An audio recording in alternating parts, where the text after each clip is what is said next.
قرآن میں اللہ نے کیا کہا ہے؟ وَجَعَلْنَا نَوْمَكُمْ سُبَاتًا. میں آپ کو ٹینشن ڈپریشن سے بچنے کی اصل چیز بتا رہا ہوں. قرآن کیا کہتا ہے؟ قرآن نے کافی چائے کا تذکرہ نہیں کیا. قرآن نے کیا کہا ہے؟ ہم نے رات بنائی لتسکنو تاکہ تمہیں کیا ملے؟ سکون. دماغ کو کیا ملے؟ فریش ہو جائے دماغ. سکون ملتا ہے تو فریش ہوتا ہے نا. لیکن وہ کون سی رات؟ وہ یہ والی راتیں نہیں ہیں جو آج ہماری راتیں گزر رہی ہیں. پوری رات موبائل پہ, پوری رات آپ فون پہ گپے مار رہے ہیں. اس رات کو اللہ نے سکون کے لیے نہیں بنایا. وہ رات بنائی ہے جس کے بارے میں قرآن کہتا ہے وَجَعَلْنَا نَوْمَكُمْ سُبَاتًا. 30ویں پارے کا پہلا رکوع. سب عربی میں کسے کہتے ہیں؟ کاٹنے کو. اللہ کہتے ہیں ہم نے تمہاری نیند کو کاٹنے کا ذریعہ بنایا. کینچی ہے یہ نیند. کیا مطلب کاٹنے کا؟ آپ کا جو اس دنیا سے کنیکشن ہے نا, جو تاریں گئی ہیں جہاں سے اس دنیا کے سگنل آپ کے دماغ میں آ رہے ہیں, نیند ان سگنل کو کیا کر دیتی ہے؟ اس تاروں کو کیا کر دیتی ہے؟ کاٹ دیتی ہے. دیکھو ایک آسان مثال سے بات سمجھاتا ہوں. انسان کے جسم کے ہر پارٹ کو آرام چاہیے کہ نہیں چاہیے؟ بولو. آرام کسے کہتے ہیں؟ آپ کی باڈی کا جو پارٹ کسی کام میں مشغول ہو تو کچھ وقت کے لیے اس سے وہ کام چھڑا دیا جائے, اس کو ریسٹ کہتے ہیں. اٹ از کالڈ, بولو نا, ریسٹ. مثال کے طور پر میں بول رہا ہوں, اب میرے گلے کا کام ہے بولنا. بولتے اگر میں کبھی خاموش ہی نہ ہوں تو مجھے گلے کو آرام دینے کے لیے کچھ وقت کے لیے کیا کرنا پڑے گا؟ خاموش رہنا پڑے گا. ایسا ہی ہے نا. تو گلے سے کام تھا بولنا, اس کا ریسٹ کیا ہے؟ اس سے بولنا آپ چھڑوا دیں تو کچھ وقت کے لیے سکون میں آ جائے گا, وہ دوبارہ بولنے کے قابل ہو جائے گا. کان کا کام کیا ہے؟ سننا. ہر وقت سنتے آدمی کہتا ہے نا بند کر یار اس کو, تھک جاتا ہے نا کان, کہ یار تھوڑی دیر سکون کا ماحول چاہیے, کچھ نہیں سننا ہم نے. ٹانگوں کا کام کیا ہے؟ ابے بولو نا, چلنا. چلتے ایک وقت آتا ہے آپ کہتے ہیں یار بیٹھ جاؤ یار, کچھ دیر ریسٹ کر لو, لیٹ جاؤ, کچھ آرام دے دو. تو ٹانگوں سے چلنا چھڑوا دینا یہ ٹانگوں کا ریسٹ ہے. ایسے ہے یا نہیں ہے؟ جم میں آپ جاتے ہو, وزن اٹھا رہے ہو, 3 سیٹ لگا لیے, 4 سیٹ لگا لیے, اب نہیں اٹھا جا رہا تو آپ کا ٹرینر آپ کو کیا کہے گا؟ بھائی اب بازو کو تھوڑی دیر کیا دے دے؟ ریسٹ دے دے. جو کام میں مشغول تھا اس سے وہ کام چھڑوا دے. اب دیکھو یہ سارے کام جو ہماری باڈی کر رہی ہوتی ہے, ان کو چھوڑنے کا آرڈر دماغ دیتا ہے. دماغ کہتا ہے چلنا بند کر دو, دماغ کہتا ہے سننا بند کر دو, دماغ کہتا ہے بولنا بند کر دو. دماغ کا اپنا کام کیا ہے؟ دماغ کا ریسٹ کیسے ہوگا؟ دماغ کا کام ہے سوچنا. کیا خیال ہے بھائی؟ اگر آپ لوگ سوچ رہے ہو تو سمجھ میں آئے گا کہ دماغ کا کیا کام ہے؟ سوچنا. مجھے آپ بتاؤ دنیا میں کوئی مائی کا لال ایسا پیدا ہوا ہے جو دماغ کو کہہ کے سوچنا بند کر دے؟ دماغ کو آرڈر کون دے گا؟ ہائے ہائے ہائے, آپ چل رہے ہو, ٹانگوں کو کون آرڈر دے گا کہ رک جاؤ؟ اتنا تو میرا خیال ہے جنرل نالج کا سوال ہے, یہ تو کوئی معاشرتی علوم کا سوال نہیں پوچھا میں نے. ٹانگوں کو کون آرڈر دیتا ہے کہ رک جاؤ؟ دماغ آرڈر دیتا ہے, تبھی ہم بریک لگا لیتے ہیں. میں بول رہا ہوں بولتے تھک گیا تو میرے گلے کو کون آرڈر دے گا کہ رک جاؤ؟ دماغ آرڈر دے گا. اس سے پتہ چلتا ہے آرڈر دینے والا ہمیشہ اس سے سپیریئر ہوتا ہے. آپ کی باڈی کا جو پارٹ ہے نا, کوئی بھی پارٹ, اس کو آرڈر دے گا بادشاہ. وہ کون ہے؟ وہ دماغ ہے. پھر یہ اس کی بات مانے گا, رک جائے گا. کیونکہ ہمارے ٹانگوں کے پاس سوچنے کے لیے دماغ نہیں ہے, وہ خود نہیں رکیں گی, ان کو آرڈر اوپر سے آئے گا.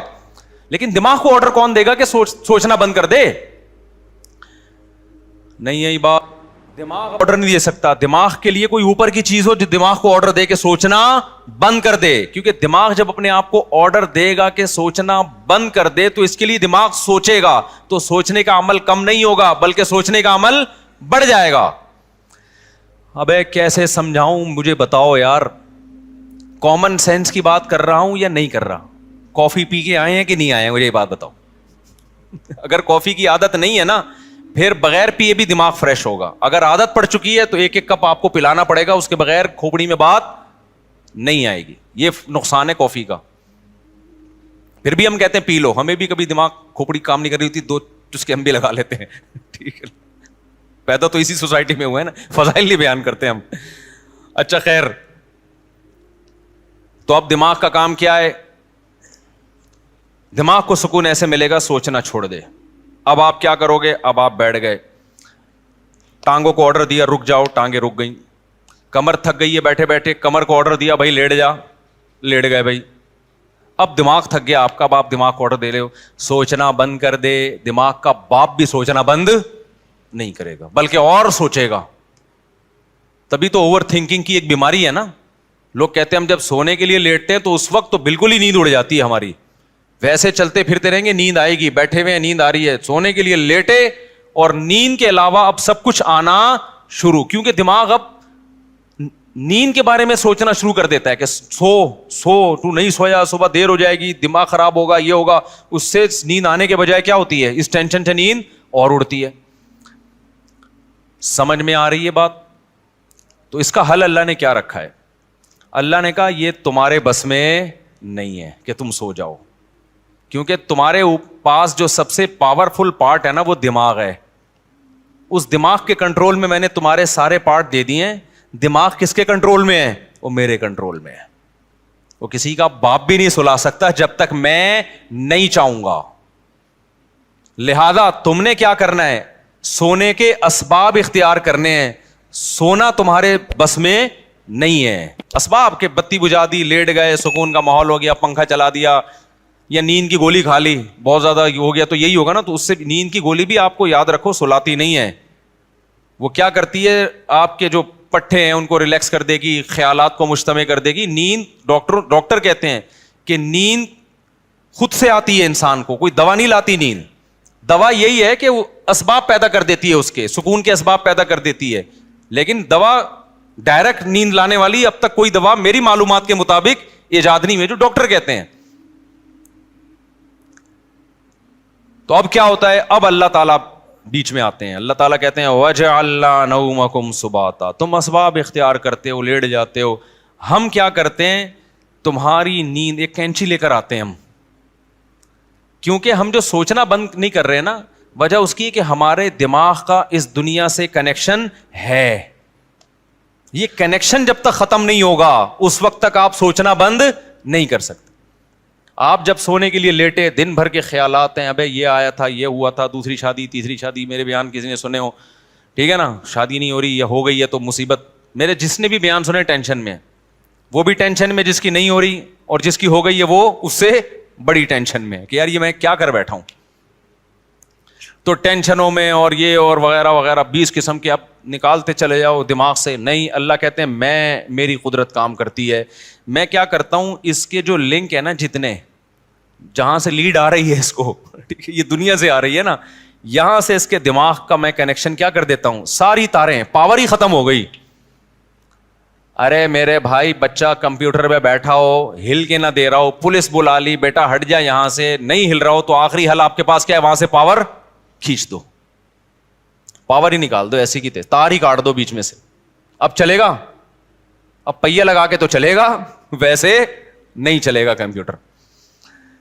تو اللہ میاں بھی کہتے ہیں وَجَعَلْنَا نَوْمَكُمْ سُبَاتًا, ہم نے تمہاری نیند کو دماغ اور اس دنیا کے کنیکشن کا کاٹنے والا, یہ نیند ایک کینچی ہے جو کیا کرتی ہے, تمہارے دماغ کا اس دنیا سے کنیکشن ختم.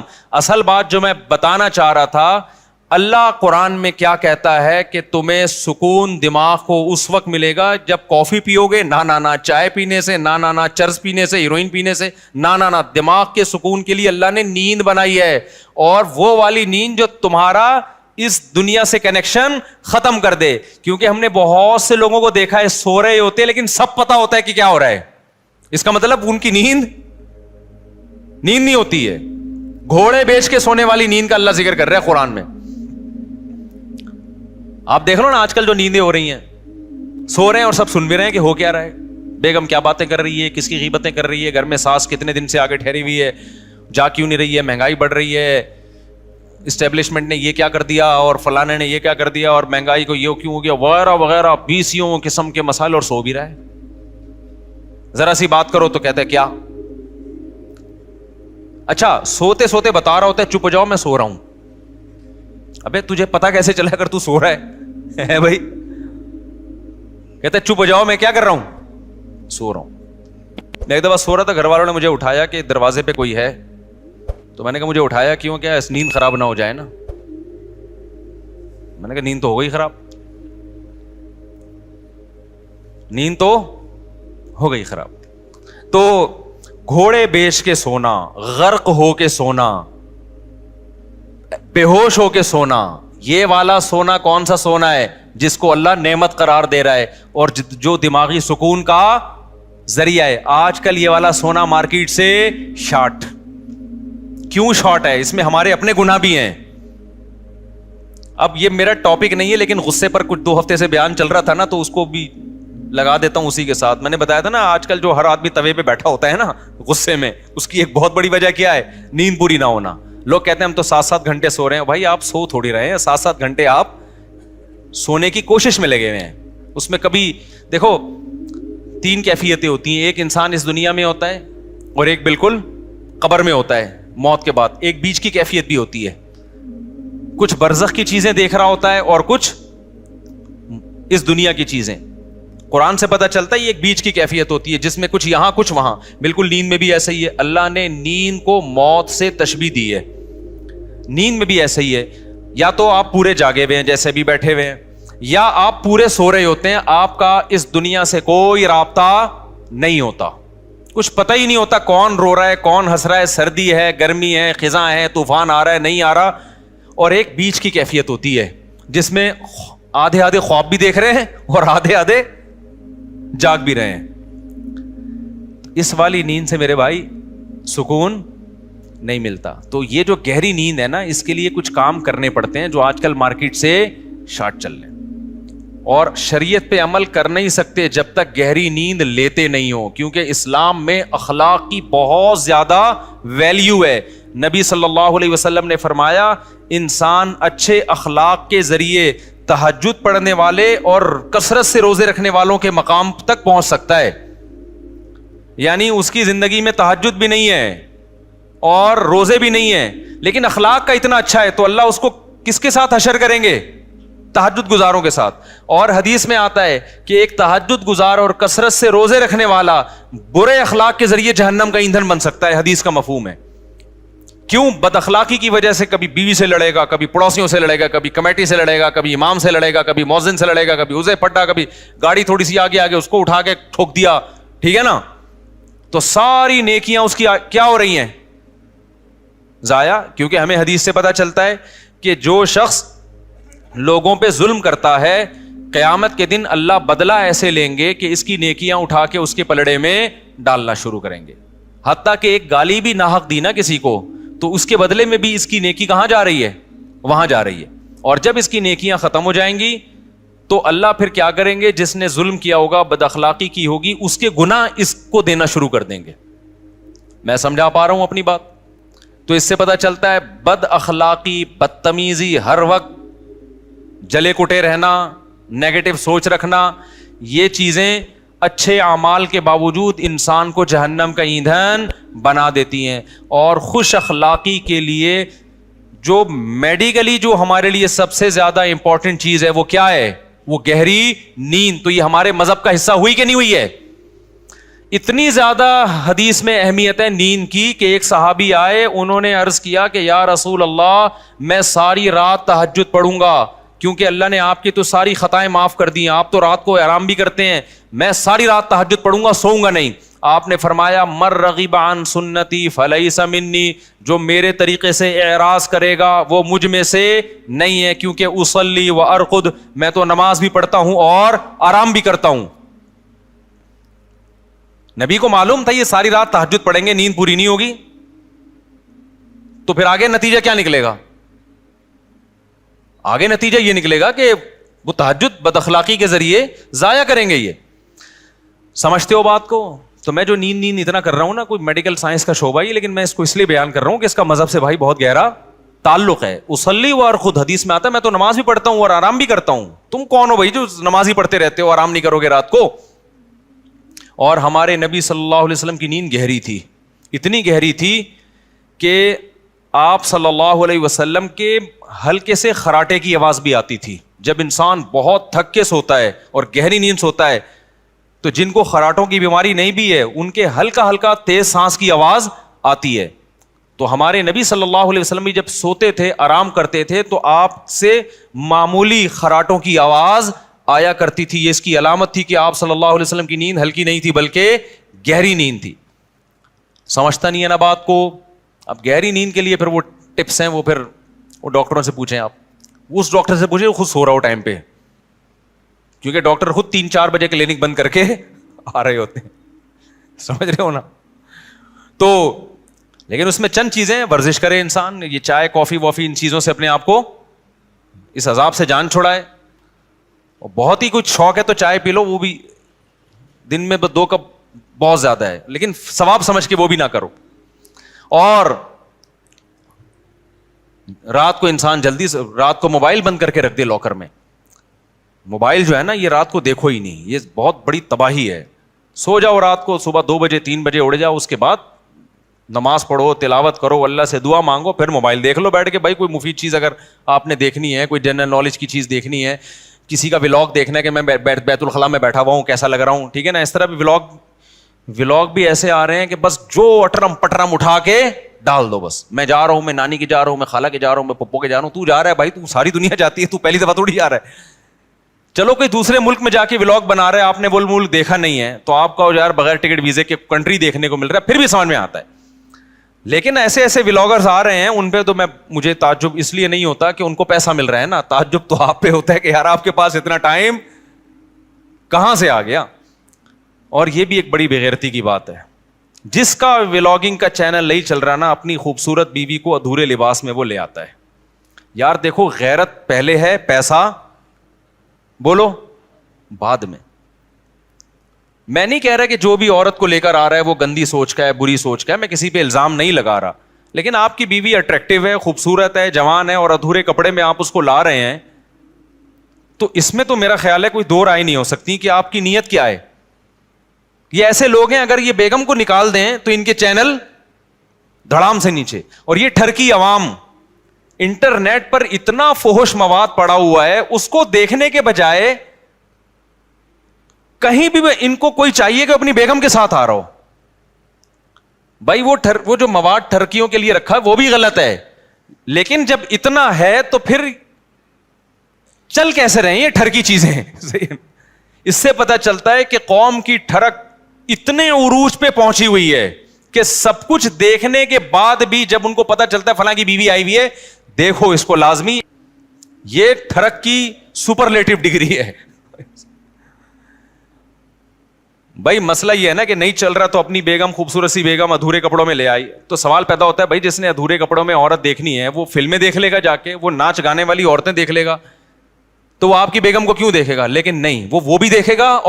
تو یہ ٹھرک, آپ یو کے سے آئے, آپ کو یہاں کا اندازہ ابھی نہیں ہے.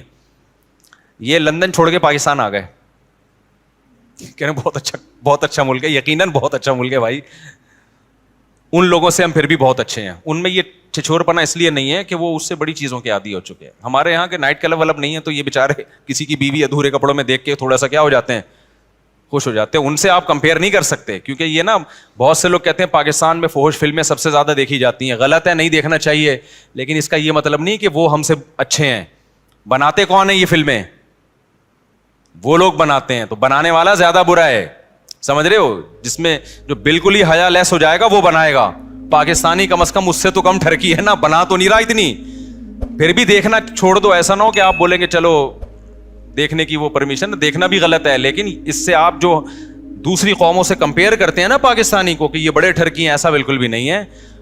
ان لوگوں سے وہ ٹھرک کی بہت اوپر لیول پہ پہنچے ہوئے ہیں. وہ یہ بدنظری جیسی چھچور پنے کو ٹائم ویسٹنگ سمجھتے ہیں, ٹھیک ہے نا. یہ پاکستان کے غریبوں کے کام ہے یہ کام. خیر, تو جلدی سے میں بات کو سمیٹوں, کہاں سے کہاں چلی گئی. تو میں یہ کہہ رہا تھا یہ تھوڑا سا کنٹرول کر لیں سونے وونے کو, تاکہ اوپر کی سیٹنگ کیا ہو جائے, سیٹ ہو جائے اور یہ طلاقیں بھی کم ہو ہماری سوسائٹی میں, اور یہ مار دھاڑ کے واقعات بھی کم ہو, اور یہ جو یونیورسٹیوں میں ڈرگس چل رہا ہے, چرس, آئس, یہ سب چیزیں سکون کے لیے لے رہے ہیں لوگ, لیکن اس سے سکون آنے کے بجائے تباہ اور برباد ہو رہا ہے. دیکھو مذہب خدا کی قسم بہت بڑی نعمت ہے. مذہب آپ کے پاس آپشن چھوڑ دیتا ہے سوچنے کا. شرابی شراب کیوں پیتا ہے, وہ کہتے ہیں اس میں کیا خرابی ہے, وہ بحث کرے گا, کچھ لوگ بتائیں گے کہ یہ فائدہ مند چیز ہے, کچھ کہیں گے نقصان دہ چیز ہے, تو وہ اپنی دماغ استعمال کر کے پلس مائنس کر کے ایک فیصلہ کر کے کچھ چھوڑ دیں گے, کچھ پینا شروع کر دیں گے. جو پینا شروع کرتے ہیں سوسائٹی کو کتنا نقصان ہوتا ہے. مذہبی آدمی کے پاس یہ آپشن ہے ہی نہیں, اس کے پاس 2 اور 2 4 کی طرح ہے کہ انما الخمر والمیسر والانصاب والازلام, اے ایمان والو شراب اور جوا کیا ہے, حرام ہے. بس جب حرام ہو گئی تو اب ہمارے پاس آپشن ہی نہیں ہے نا سوچنے کا کہ یہ صحیح ہے کہ غلط ہے. بس غلط ہے, جب اللہ نے کیا دیا غلط ہے تو کیا ہے, غلط ہے یہ. اب دیکھو جو لبرل طبقہ ہے ان میں پردہ ختم ہوتا جا رہا ہے. اپنی بیویوں کو دوسرے کی بیویوں سے, دوسرے دوستوں سے ملانا, دوست کی بیوی آپ کی بیوی سے, آپ کی بیوی اس کے دوست سے, کزنیں آپس میں مل رہی ہیں, اکٹھے ڈانس بھی کر رہے ہیں. وجہ کیا ہے کہ وہ یہ بحث کرتے ہیں کہ اس میں غلط کیا ہے. بھائی اگر کزن نے کزن کے سامنے ڈانس کر لیا, بہنوں کی طرح ہی ہے نا ہم لوگ, کوئی ہماری نظریں خراب تھوڑی ہیں. اس سے آہستہ آہستہ سوسائٹی کس کی طرف جا رہی ہے, تباہی کی طرف. زنا کے واقعات, گھروں سے بھاگنے کے واقعات, ماں باپ کے ساتھ بدتمیزی. جس لڑکی میں حیا نکل گئی, ابا اماں کے ساتھ تمیز سے بات اب وہ کبھی بھی نہیں کر سکتی. لیکن مذہبی لوگوں کے پاس اللہ کی کتنی بڑی رحمت کہ ان کے پاس یہ سوچنے کا آپشن بولو نہیں. کیوں آپشن؟ بھائی بیوی کو آپ نے دوست سے پردہ کرانا ہے, ختم. یہ کس کا حکم ہے؟ ہم تھوڑی کہہ رہے ہیں دوست کی نظریں خراب ہیں. ہو سکتا ہے اس کی نظر آپ سے زیادہ اچھی ہو, وہ نہ بری نظر سے دیکھے, لیکن یہ آپشن ہمارے پاس اللہ میاں نے کیا کر دیا ہے. بھائی جوان بیوی ہے تو آپ کو اپنے دوست سے اس سے پردہ بولو کرانا ہے, ختم. میرے سارے گھر والے میرے بھائیوں سے پردہ کرتے ہیں الحمدللہ, ہماری بھابیاں ہم سے پردہ کرتی ہیں. ہم سب جوائنٹ فیملی میں اکٹھے رہے ہیں. ہم لوگ 4 بھائی تھے اور میری والدہ کی 6 بہویں تھیں. یہ بھی ایک پہلی تھی. حالانکہ 4 بھائی میں بہویں کتنی ہوتی ہیں, 4 بہو, اس وقت 6 بہو. اگر ابھی والدہ زندہ ہوتی تو ایک کیلکولیٹر خریدنا پڑتا ان کو بہوؤں کو گننے کے لیے. خیر, تو ہم ایک گھر میں رہے ہیں اور 4 بھائی اور والدہ کی بہویں کتنی, 6 بہویں. تو سب والدہ کی سب بہویں دیوروں سے جیٹھوں سے پردہ کرتی تھیں. یہ جو لوگ کہتے ہیں نا جوائنٹ فیملی میں پردہ ممکن نہیں ہے, یہ میں نہیں مانتا. ہم نے تو کر کے دیکھا ہے بھائی اپنے گھروں میں الحمدللہ. لیکن ہم نے دیکھا ہے کہ بہت سی لڑکیاں جب دیور سے یا جیٹھ سے پردہ کرتی ہیں تو بڑا مسئلہ گھر میں یہ کھڑا ہوتا ہے کہ دیور یا جیٹھ کہتا ہے کہ کیا میں تمہیں برا آدمی نظر آتا ہوں جو مجھ سے پردہ کر کے بیٹھ گئی ہو. میں سمجھا پا رہا ہوں اپنی بات. ہماری نظریں کیا خراب ہیں؟ ہمیں باہر دیکھنے کے لیے بہت ساری عورتیں ہیں جو آپ پردہ کر کے بیٹھ گئی, ہمیں پتہ نہیں کیا سمجھ رہی ہو. یہ جب بحث گھر میں شروع ہوگی تو آپ پردے کا ماحول نہیں بنا سکتے. اسلام نے ہمارے لیے یہ بحث کا دروازہ کیا کر دیا بولو بند. اسلام نے کہا بھائی عورت کا زینت اس کا بھائی, اس کا باپ, اس کا شوہر, اس کا بھتیجا, اس کا بھانجا, اس کا چچا, یہ دیکھ اس کے سامنے آ سکتی ہے, پوتے نواسوں کے سامنے بھی. اس کے علاوہ سارے اس کے لیے کیا ہیں, نامحرم. اب اس کا تعلق اس سے نہیں ہے کہ دیور جیٹھ کی نظر اچھی ہے یا گندی ہے. بھائی اللہ کا حکم ہے بھابھی نے دیور سے پردہ کرنا ہے. تو مذہب والا آدمی جو مذہب کو فالو کرتا ہے نا, بہت سارے کنفیوژن اللہ نے اس کے لیے کیا کر دیے ہیں, آسان, ان سے نکلنا آسان کر دیا. وہ کہتے ہیں بھائی شریعت کا حکم ہے, ختم. تو سکون سے زندگی گزرتی ہے, گھروں کا ماحول اچھا ہو جاتا ہے. غیر مسلم لوگ نا پہلے یہ کزنوں سے پردہ ختم ہوا, پھر ناچنا گانا شروع ہوئے, اب اس کے بعد ان کے گھروں کا ماحول آپ غیر مسلموں کا جا کے دیکھو, گھروں میں محبتیں کیا ہو گئیں, ختم. خیر میں